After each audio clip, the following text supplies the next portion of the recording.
We're gonna teach you something real special today. This is two coins with my boy Wally, then Ronnie, wherever you're at, we're at. Showing two sides of the same coin. Let me know what y'all think. Two coins. Follow us on Instagram and Twitter today.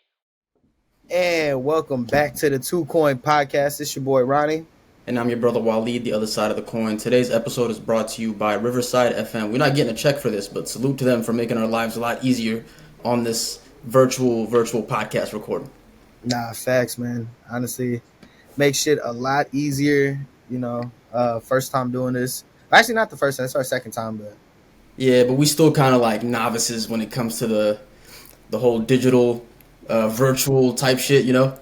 100%. Because you got to think, even like the last time we did it, it was you and me were on one camera in one room, and then the homie was on another camera in the other room. Which I don't know why we didn't just have him be in the room, and then it was like for real. But I guess you live and you learn, and we were talking about this offline too. Like one of the things that, or like one of the challenges that this presents is, I feel like we're liable to cut each other off a lot more often. So if y'all hear us doing that, just bear with us until we kind of figure this thing out and get some feedback for ourselves. Nah, 100. I mean, shit, bro. This is literally our first time using it just with the two of us in the way that it was intended. You know what I mean? Yeah.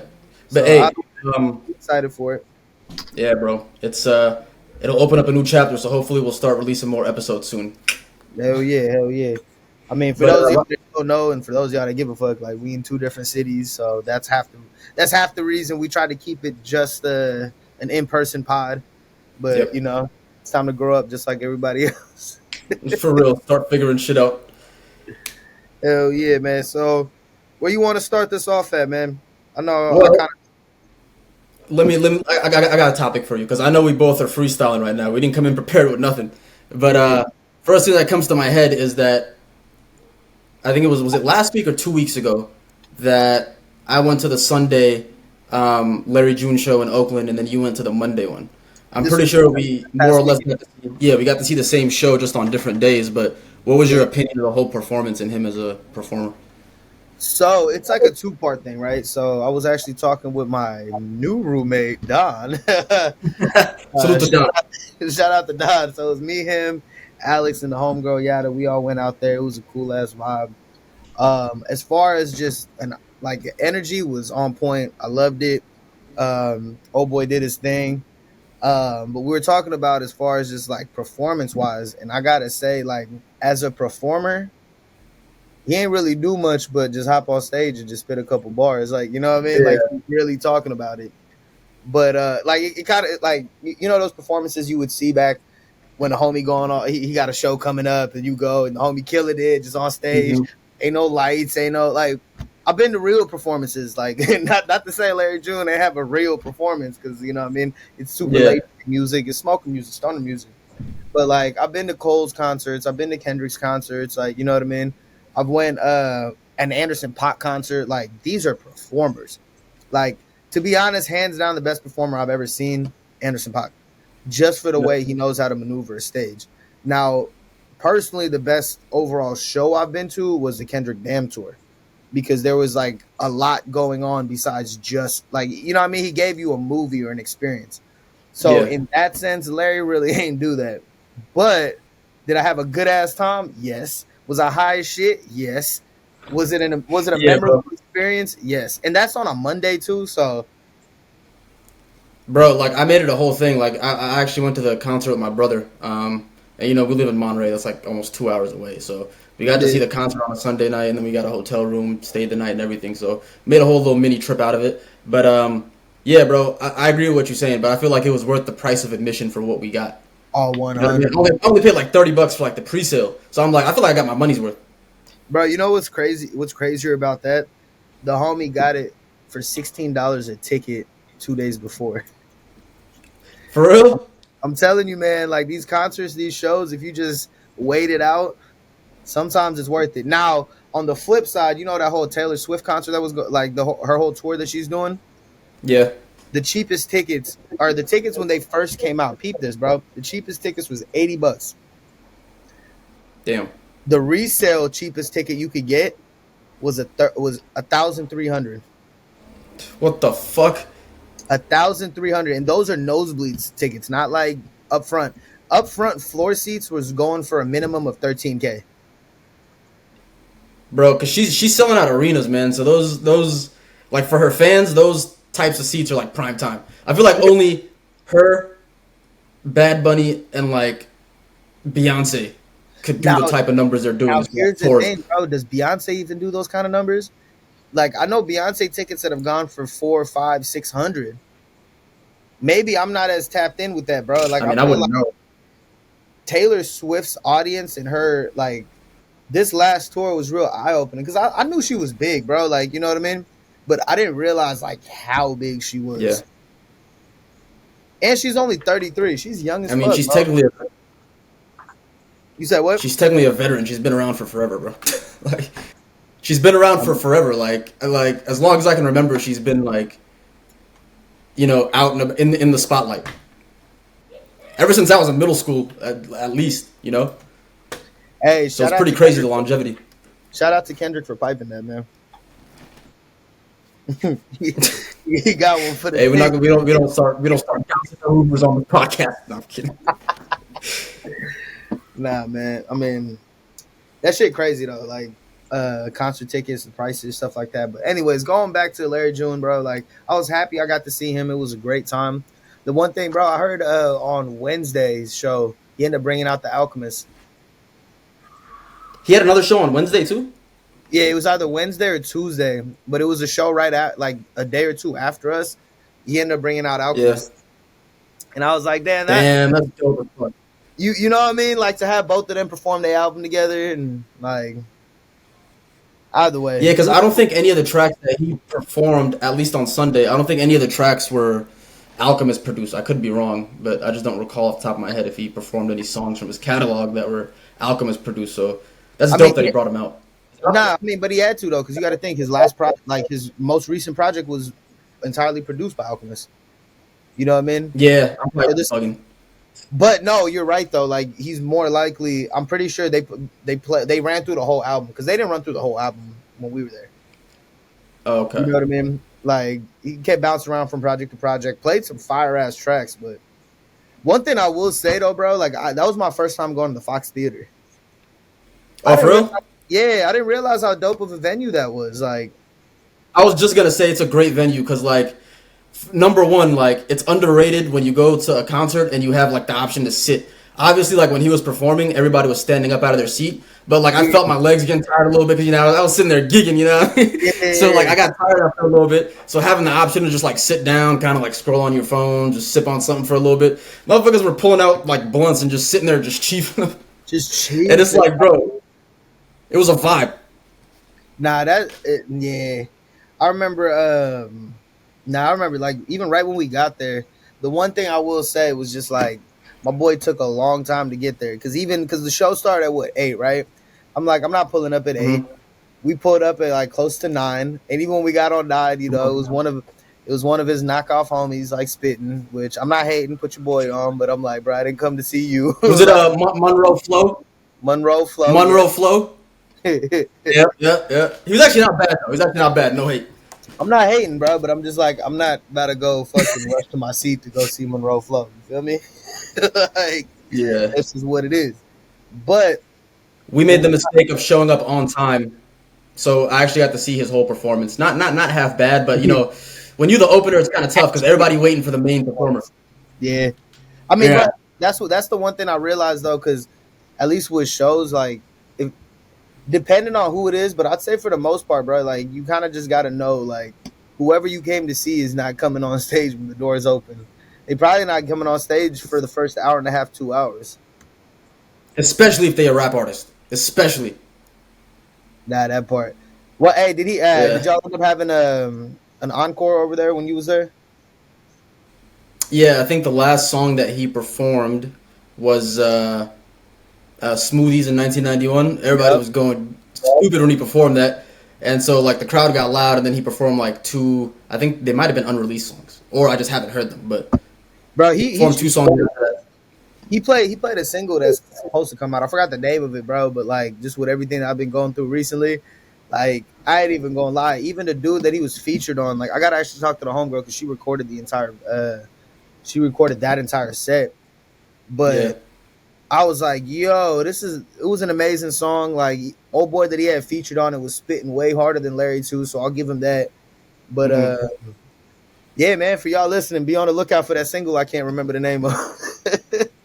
Salute to Uncle Larry. Hey. Good Hey, job, Larry. hey. Man. But yeah, bro, cool ass weekend. Can't be mad. You know what I mean? And speaking, while we're on the topic of concerts, we got yeah, you know what we got coming up. 50 Cent a Man. month from today, actually. Yeah. Hey, real quick, before we go on to 50 Cent, because I'm fucking stoked for that show. You know what I mean? Yeah. Yeah. Um, bro, let's talk about this little baby not being able to sell out these concerts. I want to know your Yeah. You know, and my thoughts on it, bro, kind of just like piggybacks off of what you were saying earlier. Obviously, like no hate to Larry June, but like we said, we got our money's worth, right? But you said like the one critique you had was like the stage presence wasn't all the way there. He just got on stage and just started, rapping words back and forth. Which, if you're a fan of his music and like you know the lyrics to a lot of his words, for me, no problem. You know what I mean?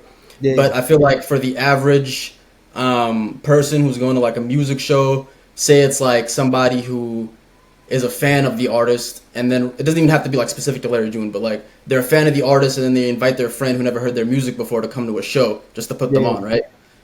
Like, I don't think if a rapper is just sitting there like rapping and pacing the stage back and forth with breaks in between, that's not gonna entice the person who's never heard of them to go and listen to their music. You know what I mean? true. So I feel like with the Larry June example, like that's his tickets are very reasonably priced, but with Lil Baby, no hate to Lil Baby. I'm a Lil Baby fan, but I've always said I feel like he was kind of overrated, and it got to the point where I feel like him and his camp think that they're bigger than they actually like are, and so he's selling out like, or he's trying to like book arenas and like stadiums and shit. We're like, whoa, buddy, slow down. You got too much dip on your chip, and he's selling concert tickets for like 200 plus bucks, and nobody's buying them, and then he's canceling tours. I'm like, did you really expect anything else? Like you're Hey, not on that kind of level yet. you know what that goes back to though? It's like with the with streaming and faking the streaming numbers. You know what I Yep. mean? It'll inflate your ego. Next thing you know, it's just because you're over here, you got 50, 60, even 100 million views on a video on, you know what I mean? On multiple Yep. videos and multiple songs. Like, you think that, you know what I mean? If manipulating streams wasn't a thing, those kind of numbers would say, I need to start selling out arenas. Yep. But something like somebody like a Larry June, somebody like even bro, I remember when I went and saw Isaiah Rashad pause at the Catalyst. You feel me? Like great show, amazing dude, pause. Like you feel me? Yeah. It was a great time. Hmm. But it was a Catalyst. It wasn't too big. Like, you know what I mean? Yep. Isaiah is a known rapper. Everybody fucks with him, but Isaiah ain't out here trying to sell out SAP Center. Yeah, bro. It's like you got to kind of meet your fans in the middle. You know what I mean? You feel me? And put it this way, like I would if I'm somebody like, you know what I mean, I get a little baby's big, but bro, why wouldn't you go to the Fox Theater and fucking go even think about the Beano show we went to. That Yeah, was bro. even that venue, bro. You pack out that venue, you probably have 3, 4, 500 people in that bitch, sell out a whole week. Now people that go in there, you're already manipulating the environment to show like, damn, it's packed.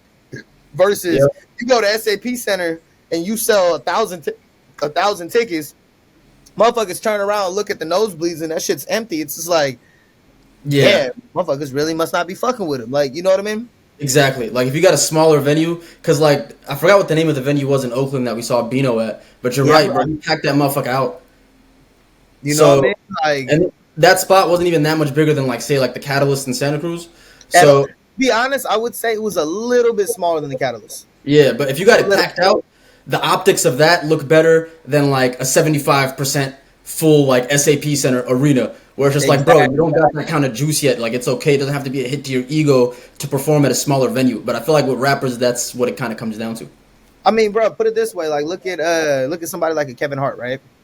Hmm. This guy goes to SAP Center and arenas because he has to.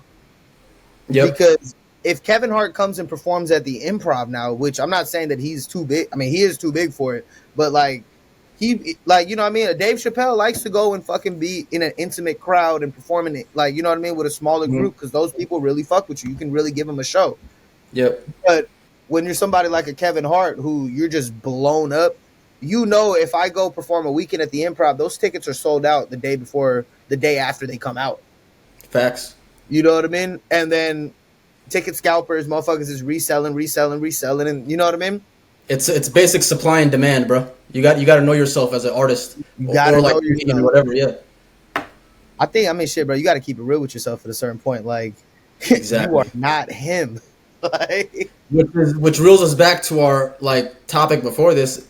To me, it's kind of crazy that on the 20-year anniversary of Get Rich or Die Trying, fucking 50 Cent, who's moved past music so long ago, is still able to sell out massive venues, dog.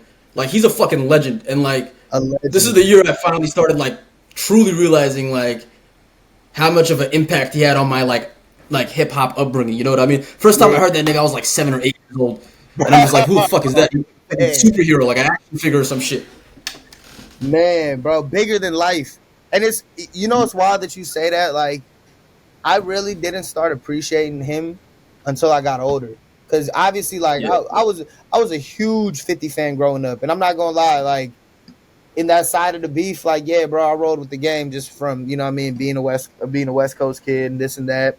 But like, I'm not gonna sit here in front, like, when he first came out, it was fuck Game, fuck Toady, like, this is 50, you know what I mean? But not even. I wasn't outside yet. I was a kid. Yeah. You know what I mean? But then now I look back and I go back and I'm like, yo, 50 Cent really embodied everything as just like a man. You know what I mean? And first off, shout out to Tony Yayo, bro, because it was crazy. Because every interview that I see of him, first thing in every comments is like, man, I need me a friend as loyal as Tony, man. Nigga said when Tony Yayo came out the womb, his first words were probably 50 Cent. I wouldn't be surprised, bro. But that's fact. I'm so excited for this tour just because it's one of those, like, bro, this man gave us 2 classic albums that are timeless. Yeah. I mean, I guess that's the definition of classic, but shit, you could say more than that. Even if you like look into like the G Unit like mixtapes that they released together, there's hundreds of mixtapes. They started the mixtape era, bro. Bro, he really just, his whole goal was putting his people on. Yep. And, you know what I mean? Young Buck from Cashville, he ain't really do much. You know what I mean? Yayo just, you know what I mean? I'm not saying Yayo trash because Yayo ain't trash. It was just he never blew up to that level. Because, I mean, 50 talks about it a lot, how he wanted Yayo to be the 50 Cent. Yayo was just, bro, him and 50 were just like, they go back. They're just like childhood friends. You know what I mean? You know? And obviously, Game, we know that entire situation. Like, Game ain't about to be nobody's second man, but. And to me, I've always said this, bro. Like, the last name you were gonna mention was Lloyd Banks. To me, he was always the best rapper, lyricist in the whole crew. Nah, 100%, bro. But like, here's the thing with Lloyd, and I realize this, like, because I watch a lot of interviews with 50 Cent, so I know exactly who he is now. But one of the things he was talking about was like Lloyd was just too lazy. Like, Lloyd was cool with being the top dog in a small pond. Yeah. You know what I mean? Which, like, I mean, yeah, I get 50's good play, but I can't complain. I mean, I can't, like, blame him either, you know what I mean? Because Lloyd is, like 8 to 10 years younger than 50 and Yayo, you know? So he was, like, their little homie. Yeah, he was, like, their little homie that they put on, and he was the best rapper in the crew to me, easily. And if you just get put on, like, that early, like, you're not really going to develop the work ethic that is needed. Like, where was he supposed to get 50's type of work ethic from? 50 was selling crack on the block before he became big. You know what I mean? He already had the work ethic. But, like, Lloyd Banks didn't have to go through any of that, really. Because I mean, when you also, bro, have you seen those pictures of 50 at 14? Yeah, that motherfucker looked like he was 28.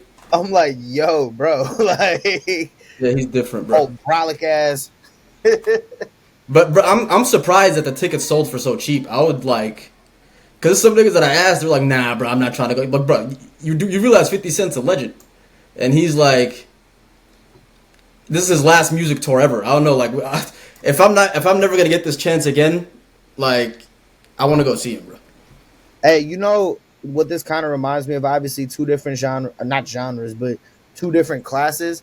But it was Yeah. kind of like you remember when Outkast did their last tour, Yeah. I recall that. Yeah. and like I just never like I didn't go. I'm like Yeah. I'm sorry as I'm getting older, like and all my like idols that I grew up like music idols, certain you know what I mean. It's just like bro, if this is their last tour, let me and I've never seen them before in person. Let Exactly. me, you know what I mean. Like it's even little shit, bro. Like I look back at me going to that Cavs game. Here I go, bringing everything back to the Cavs, even in the podcast. Yeah. Ain't got the Cavs. But 2017, bro, when they played the fucking Celtics, me going out there and watching the Cavs live for the first time, bro. Like I know I could sit here and be like, yeah, LeBron coming back to Cleveland, but like I'm Yeah. happy I was able to go see LeBron live in a Cleveland jersey. Yeah, man. Life is about experiences, bro. Like sometimes you just gotta say fuck it. Like if I have the money, I'm really kind of hesitant to spend it right now, but just fuck it. I'm gonna spend it. Get that Yep. plane ticket, go. You never regret it because you know it's gonna be a dope experience. Just put So it this way, man. Memories last a lifetime, bro. You can go get that Gucci shirt, bro. I guarantee you ain't gonna remember that shit in 20 years. yeah, I feel like nowadays society places a lot of importance on the power of saying no, which is like it's a good power. Like once you learn how to like say no consistently and be cool with that, you're like you've unlocked a new level like in your life, right? But I feel like Yeah. it's also like sometimes and I do this too. I get too carried away with saying no. Like I get to a point where I'm like too rigid or too like structured. You know what I mean?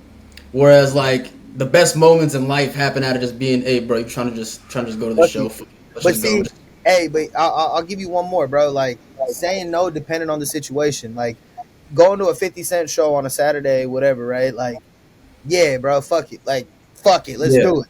If it was a Versus Tuesday, I might have said no. Yeah. hey man, you trying to go downtown, go grab a drink? Hey man, you trying to go see what's up with these hoes over here? Like, those Yes. are the moments you gotta say no to. Like, you know what I Exactly. mean? Because it's just those are like repetitive shit. Like we've done it before. Like it's cool. Like it is what it is. Versus Hmm. like the whole going to a concert, going flying out somewhere. These are like experiences.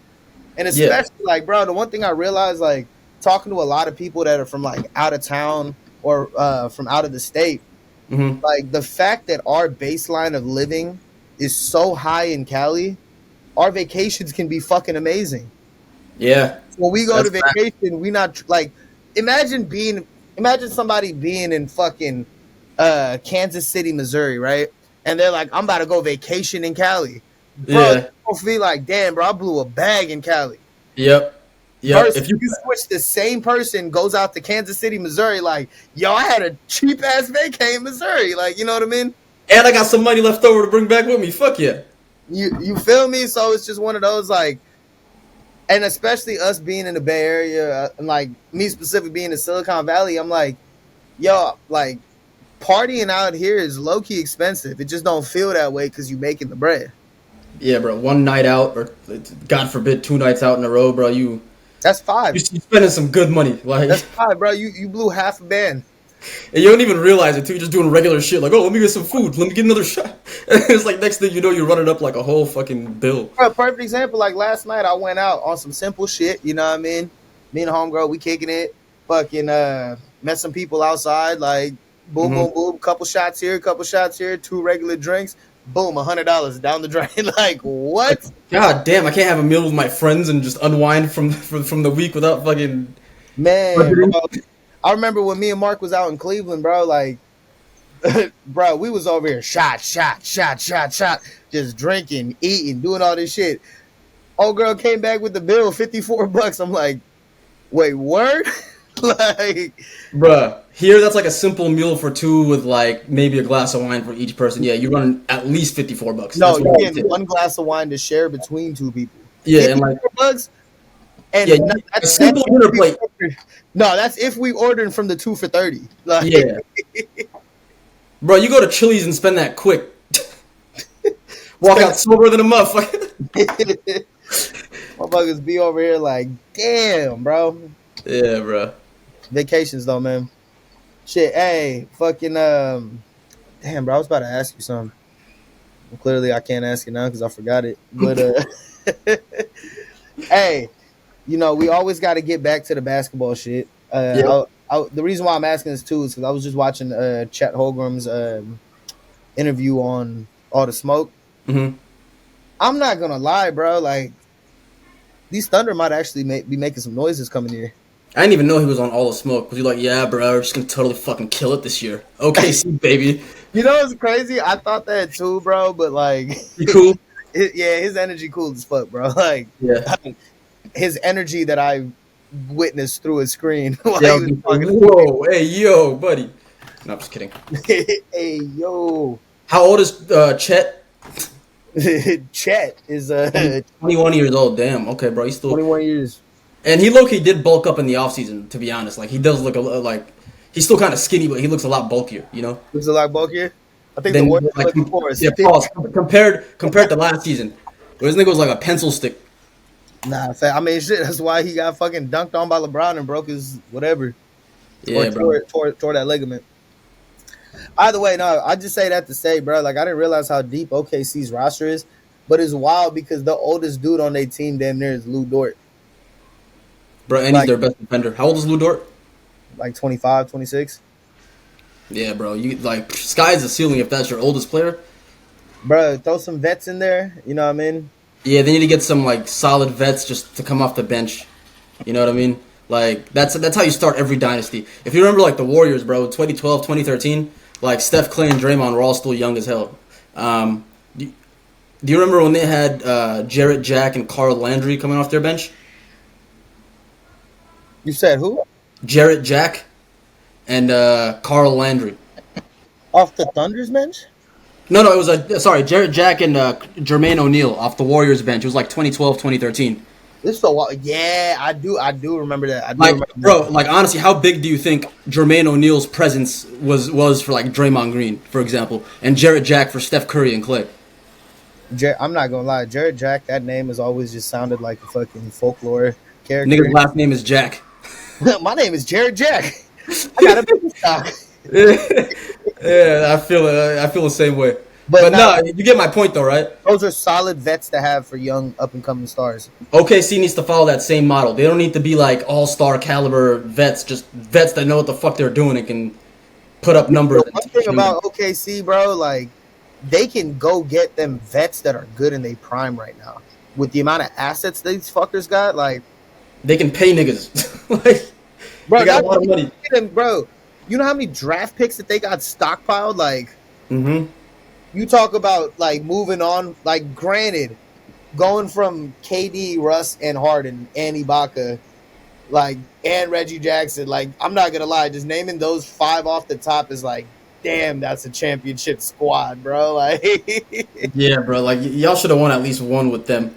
man, and the fact that like, and I mean, shit, bro, and it's wild how they got fucked because they really tried to pay Harden like he was a 6-man. And Houston's over here like, nah, you ain't no 6-man. Come over here. We'll give you starter money ASAP. And all he wanted was $9 million more. Go dive into that luxury tax, bro. And y'all could have had the chip, but the next year, maybe in 2. Like, I you feel weren't like- around that first year, but like, Bro, I still think Sam Presti, right? Even though he kind of fucked that whole thing up, I still feel like he's the best GM in the league, to be honest, or one of the best GMs in the league. Not the best, but one of. I would Because say, hey, would you put him up there? I mean, you have to put him up there. Who's Utah's GM? He was with Boston before. Danny Ainge. Danny Ainge, bro. I would say the two of them. Because I mean, yeah, you could put Joe Lacob, but it was just I feel like that has to do with just the organization as a whole being able to draft. I'm talking about like making moves. You know what I mean? Yeah, Trading Danny Ainge. Yeah, he pieces, was a stacking wizard. pieces. I'd say Danny Ainge and Sam Presti might be the top 2, and I'm not gonna lie. I'd have to put even my boy Kobe Altman. Yeah, he's up there. He's up in the there top. for sure. He's a top 5 for sure. He's underrated because for those of you that don't know, Kobe Altman is the GM of the Cleveland Cavaliers, of course. But in all seriousness, yeah, he is a very good GM and he's underrated because the Cavs have made a lot of moves recently. Man, hey, if you're Donovan Mitchell, bro, are you leaving Cleveland after your contract? No, because I don't really know where else he gonna go. Like They're saying New York. yeah. I guess, but like he's still getting superstar treatment in Cleveland. Like, wasn't he an all-star starter last year or some shit? Yeah, but it's also like you living in Cleveland, bro, versus you could live in New York. Like the older I get, the more I think about shit like that. I'm like, these are grown ass men with families and aspirations and dreams. Like, what dream are you aspiring to in Cleveland? That's Like, true. He doesn't have a family yet. He's like a single dude, no kids. He want you to be know in the what big I'm saying? city. Yeah. Like Donovan Mitchell in the big market would be crazy. And trust me, Yeah. this is coming from somebody who, like, bro, like I am the definition of one of the shittiest low mark, like, what do you call fucking small market teams you could be a fan of. Like, you know what I mean? Hmm. Like, I'm happy because everybody we have on our team, majority of them we drafted, or they just don't have a personality, or they're nerds. Like, so Yeah. you get like Jared Allen ain't going nowhere unless we move him because Jared Allen's not like. I mean, bro, like look at our entire squad. Like, who do you see as party animals? Like, Yeah, I'm not gonna lie. I feel like I wouldn't blame, now that I think about it, like I couldn't blame Donovan Mitchell for wanting a big market move because he spent all of his career so far in fucking Utah and Cleveland. Like yeah. it'd be fair to think he wants to live in a big city. And I'll be honest with you, bro. That's why, like, I was talking with somebody yesterday about this. And I was saying, like, bro, like I feel like we pulled the trigger on the trade a year too early. Yeah, but at the same time, like if he wants to get traded, like you guys still have the asset, which is Donovan Mitchell. You can get like 100%. No, I'm you saying can in the almost same get his way, return value for him. think about it this way: the very first year, which was Mobley's rookie year, right, 2 years ago, when we had our starting lineup of Sexton, Garland, Laurie Markkinen, Evan Mobley, and Jared Allen. Hmm. And then Colin Sexton went down after 12 games, and Darius Garland ended up taking over. And then we boom inserted Rubio and Okoro. But I'm saying we're the like, bro, we implemented a 3-man 7-foot team that was working, and we were one play-in game away from making the playoffs. That's So I true. say that to say, then the following that summer we ended up making this huge trade, get Donovan Mitchell, and you're telling me the next year we made it to the first round and only won one playoff game. Yeah, I mean, to be honest though, that I feel like the whole reason y'all lost in the first round shouldn't be a cause for panic, No, because it's not a cause for panic, but I'm just saying, looking back 2020, it's yeah, just what if we ran it back with the same team and let that team try to get over the hump of winning? Because, bro, we lost 2 playing games. yeah. I mean, I feel like that's easy to say now too, right? But I think Laurie Markkinen needed to get traded, and I don't think he'd be the player that he is in Utah if I'm he not saying he's going was. to be a 30-point player, but having a 7'3", because our biggest weakness right now is we've been trying to find a 3 dude. That's why shout out to Imani Bates, bro. I think he's going to be our 3 of the future. But had we not pulled that trigger early, like, and let Markkinen find his groove, because put it this way, Jared Allen's defense and Jared Allen and Mobley, bro, they helped us get to a top 2 defense in the league last year. Yeah, And then having another 7-foot presence in the fucking paint to, like, you know what I mean? Like, yeah. Evan Mobley would have been super free roaming as a defender. I feel like, bro. I still think this version of the team with Donovan Mitchell, even if he does want to get traded, I feel like that was the right move. And it's one of those things where you just got to give it like another season because now that like they felt I each mean, other bro, out. we got to give it. Honestly, I think we gotta give it till Mobley and Garland hit their peaks together. Yeah, Like that is our core right there. Mobley and Garland. And and everybody else is just get in where you fit in. And that's crazy to say because Donovan Mitchell is the superstar on our team. But if it's up to me, bro, like if they're like, you got to choose one to walk, Mitchell or Garland, deuces Mitchell. yeah, I would probably do the same. Like, because Garland is probably one of the last pure point guards we got in the league. Plus, just as a player, he's more flexible in terms of like what kind of players you can add around him versus Mitchell. He's a scorer, and you can only add certain types of players to like complement him. Garland is a point guard, facilitator, distributor, scorer. So Yeah, you can add any type of player around him, and he'll make it work. So it gives you more flexibility that way. super flexibility. Even if he's not the better player right now. Hey, man, just to kind of like shift gears, right? Because I know you had kind of talked to me about it. But give me 3 books you would recommend to our audience right now. Three And books. why? I'm not gonna pretend like I'd be reading like that, but you know, I mean, I get down a little bit, you know. I Sometimes. get down with the books and the knowledge and shit. I probably read honestly, dude. Like I probably don't read as much as I should. I probably spend more time reading like online articles, for example, versus actual like full length books. Well, then let's not do 3. How about 1? I mean, that's not to say I can't name 3. You know what I mean? Like, I ain't illiterate, motherfucker. Yeah. So like this is gonna be like purely books that I've read, right? I would say number one, um, The Subtle Art of Not Giving a Fuck by Mark Manson. Great book. Title speaks for itself. I feel it. Uh, Second book would probably be 48 Laws of Power. 48 Laws of Power. Okay, you finished it? Yeah, I read it front to back, bro. Damn. Okay, I'm only halfway through it right now. Yeah. And then the third book I would say is Barracoon. Say that again. Barracoon. And for those who don't know what Barracoon is about, it is about basically the documented life of the last known African slave to set foot in America. Because, you know, like after they abolished slavery in America, like some plantation owners in the South were still like making expeditions to Africa and smuggling slaves like illegally up until like the 1860s. So like 1860 something, they brought their last ship that was ever recorded um, to go across the transatlantic slave route, whatever. And Hey, it was called what? Barracoon, Barracoon. Barracoon, and they basically document the life of a guy who was in his early 20s when he got captured and brought to America, and then he lived up to his 90s.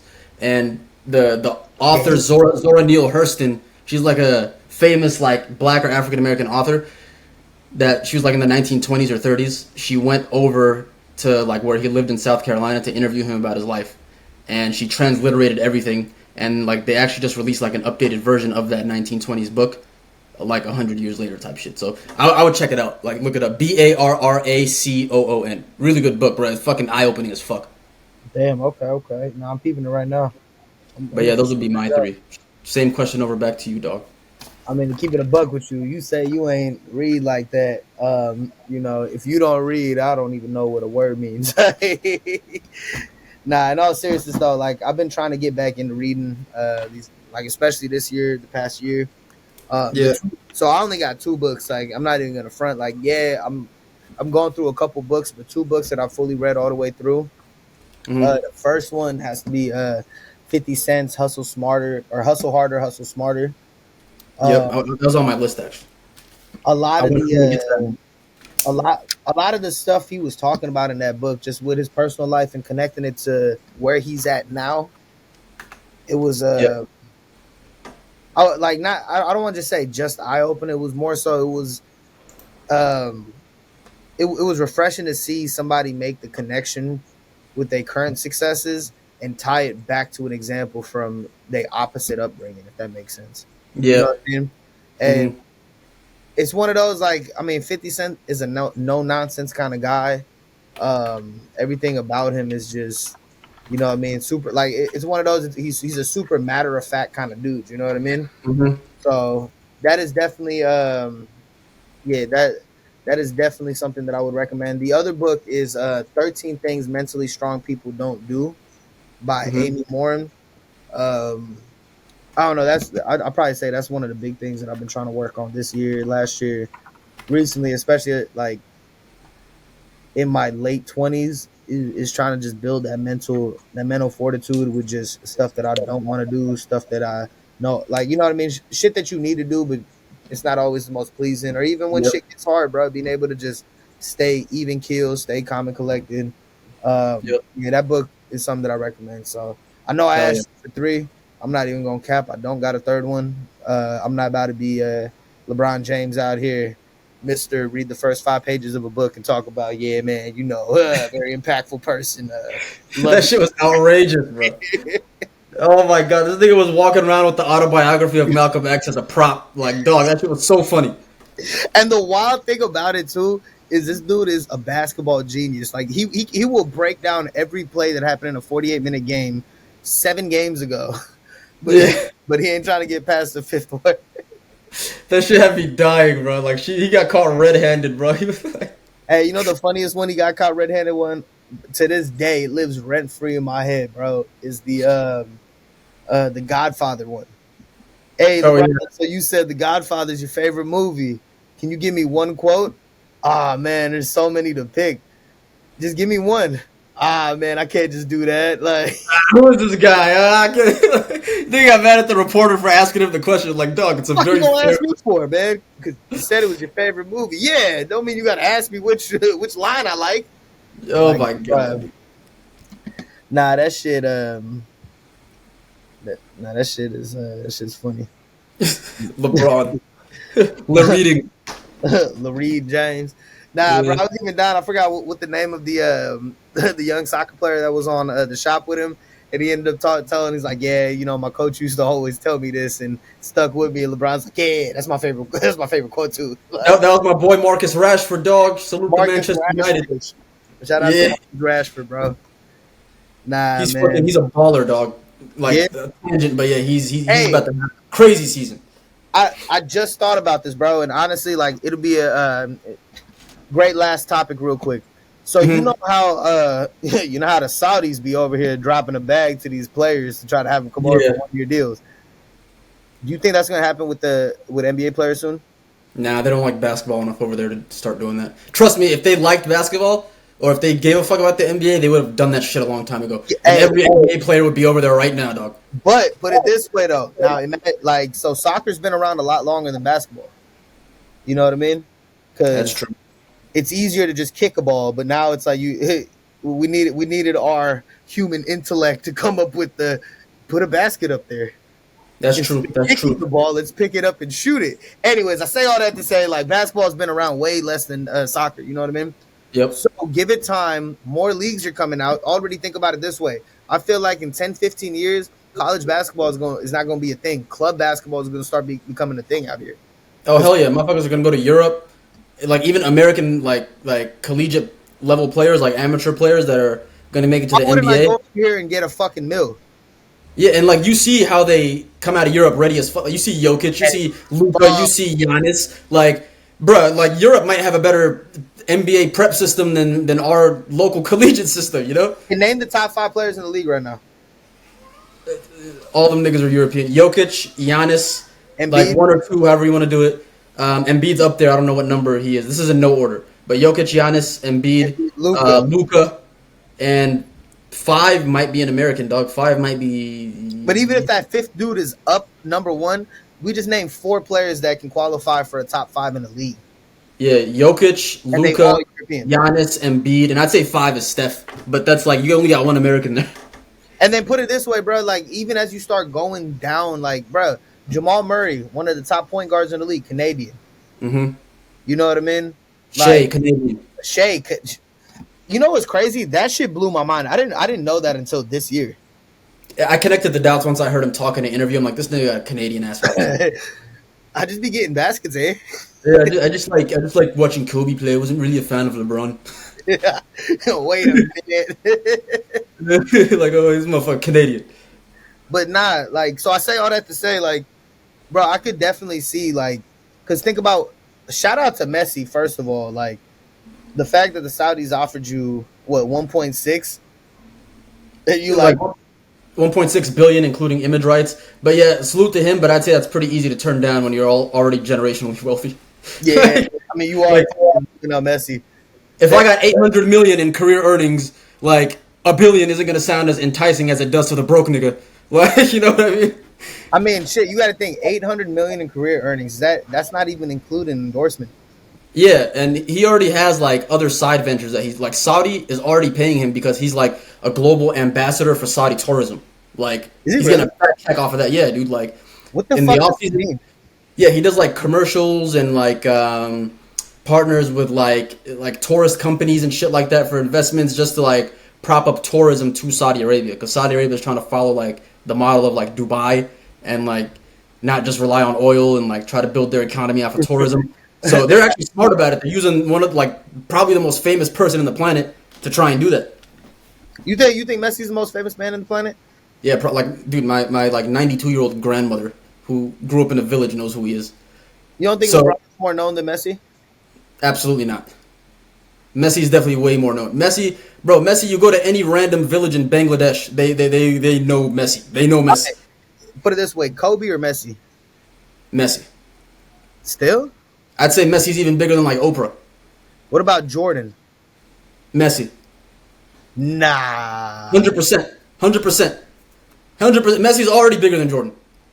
In terms of global popularity and fame, maybe not in America. Like it's everybody in America still knows who he is. Can't comprehend it. No. Outside of America, they literally worship this nigga. Like whole countries worship him. Yes. Yeah. I mean, shit, bro. Ronaldo or Messi? Messi. Ronaldo has more Instagram followers, but Messi's like, dude, you gotta understand, Messi's revered like the Pope type shit. Yeah. In a lot of places, bro. But you gotta also, I mean, honestly, I will also attribute that to the fact that Messi looks like the average dude. Yeah, dude, like he's like the genuinely average like, guy isn't 6'2", 6'3". I think he's actually, I think like, I don't think he's faking it. I think he's like a genuinely down to earth motherfucker. Like, That's probably what it is too. That's probably what makes him so likable. Whereas Ronaldo was like a fucking diva type. Like, you know what I mean? Everybody ain't fucking rocking with that. And that's also the same case with a lot of other athletes. He's one of the few that kind of isn't. So, salute to him. Thanks for coming to America, buddy. Man, bro, honestly, hey, I'm going to leave it off on this. You know the ticket prices from, what was it, the MLS Miami team? What's the name of the team he playing for? Inter Miami. Inter Miami. Their game tickets the cheapest was like $20 before he signed. Right now, the cheapest ticket is $245, I believe. Mm-hmm. Yep. Ever since he signed that deal. Well, I mean, I don't know. I don't follow the MLS, but I know for a fact that before he signed, they were the worst team in the league, and they were facing relegation. So now that he joined, I don't know how much better he made them. I don't know what they're competing for right now. I mean, you know what's crazy? That's probably why he got percentages and like he actually got a stake in the team then. Yeah, because he has that level of impact, dog. Like his first goal in that part too, but I didn't realize that they were actually going under. No. They were the worst team in the league before he joined. And you got to understand, he's 36. He's 36 years old, so he's supposed to be on the back end of his career. You just saw him in the World Cup. He's still elite as ever. Like, and so like if he's still putting out this level of output in the MLS, he's like, bro, it's gonna be like playing against his kids. Like this is the weakest level of competition and the worst group of teammates he's ever had. 100%. This way, you think, say Miami fucks around and wins a chip, right? An MLS chip.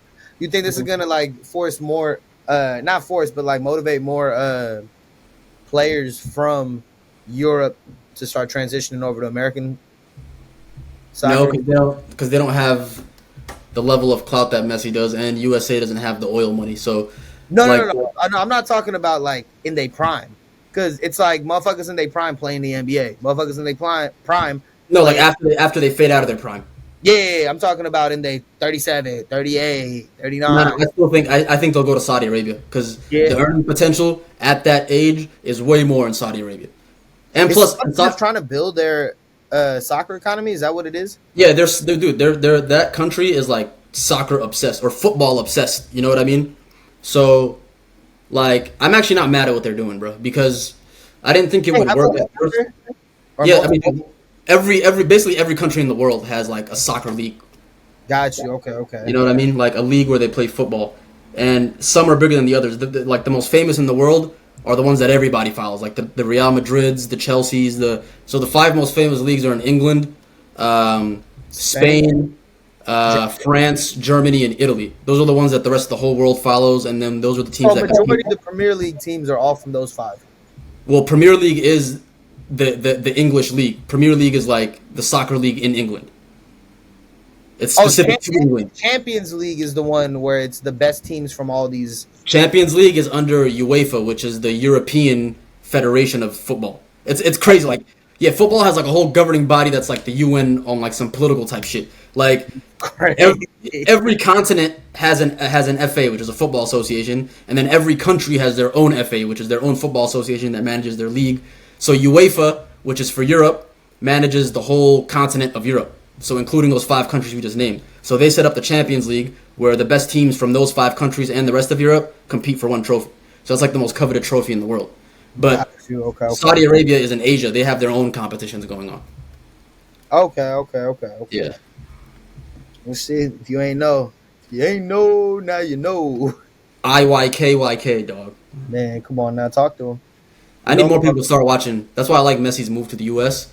You think he's gonna force a lot of Americans to?